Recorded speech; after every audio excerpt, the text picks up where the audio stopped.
바쁘게 진행되고 있는 세리아 2019-20 시즌 28라운드 정리 영상으로 다시 돌아왔습니다. 가장 먼저 유벤투스와 레체의 경기로 막을 올렸는데요. 유벤투스가 4대0으로 큰 점수차 승리를 가져갔습니다.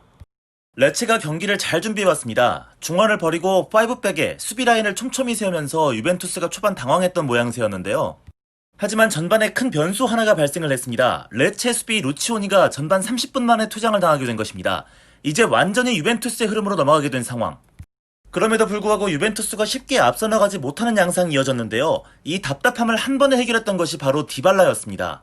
멋진 왼발킥으로 유벤투스 공격의 포문을 열어낸 것입니다. 이 디발라의 득점을 기점으로 유벤투스 공격이 완전히 살아나면서 결국 3골을 더 뽑아내고 넉넉한 승리를 가져갈 수가 있었습니다. 디발라의 공이 아주 크다고 저는 개인적으로 생각합니다. 다만 이번 경기에서 호날두의 결정력이 약간은 아쉬움이 많이 남았는데요. PK로 한 골을 넣긴 했습니다만 호날두답지 않은 슈팅 미스가 너무 많았습니다.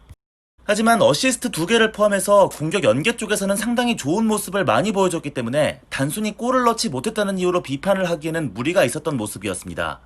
오히려 피아니치가 정말 실망스러웠는데 자신의 강점이자 주 역할인 패스 보급이 전혀 되지 않고 오히려 보누치가 전담하는 모습을 보여줬습니다. 그런데 이 새끼가 바르셀로나를 가네요. 세상 참 한 치 앞도 예측하기가 어렵습니다. 말도 안 되는 딜이 성사가 됐죠. 아르투르와 피아니치가 수합 딜로 다음 시즌 소속팀을 옮기게 됐습니다. 이거는 근데 유벤투스가 너무 사기를 잘 친 것 같은데? 다음 브레시아와 제노아의 경기 2대2로 두 팀 비겼습니다. 전반에만 2골을 뽑아내면서 여유있게 경기를 풀어갔던 브레시아였는데요. 어이없게도 PK를 2번이나 내주면서 이길 경기를 비기고 말았습니다. 그나저나 토리노 팬들의 아픈 손가락 이아고 팔케는 제노아로 임대 이적 후에 물론 모두 PK였긴 했지만 2경기 연속골을 기록했습니다. 아마 계속 출전 시간을 보장받으면서 다시 기량을 회복할 수 있을 것 같습니다. 그리고 이아고 팔케의 원 소속팀 토리노로 넘어갑니다. 칼리아리에게 4대2로 패했습니다. 드디어 나인골란이 부상에서 회복돼 돌아왔는데요. 팀 전체가 나인골란 버프라도 받은 줄 알았습니다. 난데지의 나인골란 빙의골을 시작으로 중거리 슛 원조 나인골란까지 원더골을 뽑아낸 것입니다.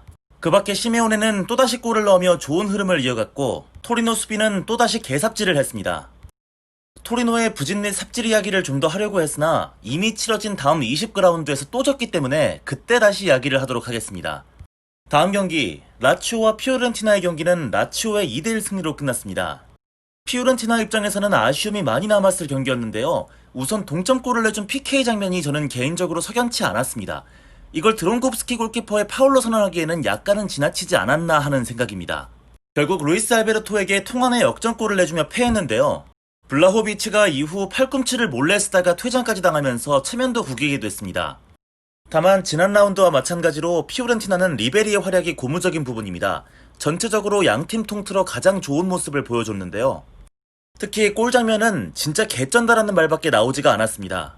다음 경기입니다. 밀란과 로마의 경기가 있었는데요. 밀란이 2대0으로 승리를 가져갔습니다.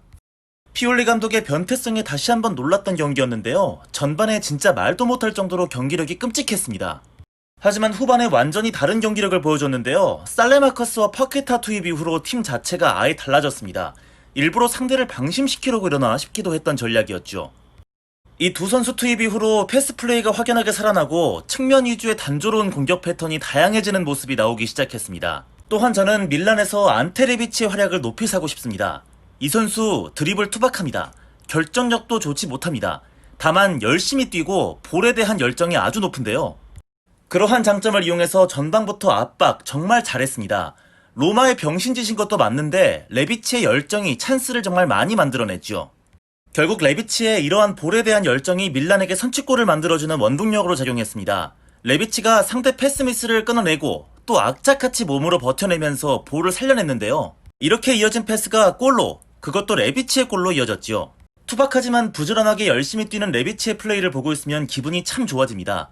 골도 최근에 많이 넣고 있는데요. 최근 9경기에서 8골을 넣으면서 확실한 득점 루트가 됐습니다. 반면 로마는 앞에서 보셨던 수많은 병신짓 끝에 한 골을 내주고 막판에 디아와라가 그야말로 확인사살 팀킬을 했는데요. 지난 라운드에서도 대형 사고를 쳤었죠. 막판에 진짜 병신같은 패스로 PK의 빌미를 주고 말았습니다. 끝으로 이 경기에서는 재미있는 기록이 2가지가 있었는데요. 첫 번째는 이번 승리가 밀란의 이번 시즌 상위 5개 팀을 상대로 거둔 첫 번째 승리였습니다. 약한 애들한테만 삥 뜯는 양아치였네요, 밀란. 두 번째는 로마 골키퍼 미란테에 대한 기록인데요. 로마 이적 후 자신이 출전한 경기에서 16경기 만에 나온 패배였습니다. 미란테가 알고 보니 로마의 토템이었습니다. 다음은 삼프도리아와 볼로냐의 경기입니다. 볼로냐가 2대1로 이겼습니다. 코로나19로 중단됐던 리그가 재개된 이후 소방수 라니에리 효과가 잠잠해진 모양새입니다. 삼프도리아는 3연패에 빠졌는데요. 아무래도 팀의 주포이자 중심인 퀄리아렐라가 부상으로 이탈한 영향이 확실히 커 보입니다. 이런 상황에서 공격수 보나졸리가 한 골을 넣은 것은 충분히 고무적이라 할 수 있겠습니다. 인테르 유스 출신 선수이면서 아주 촉망받던 유망주였기 때문에 아직까지 제가 애정을 갖고 있는 선수인데요.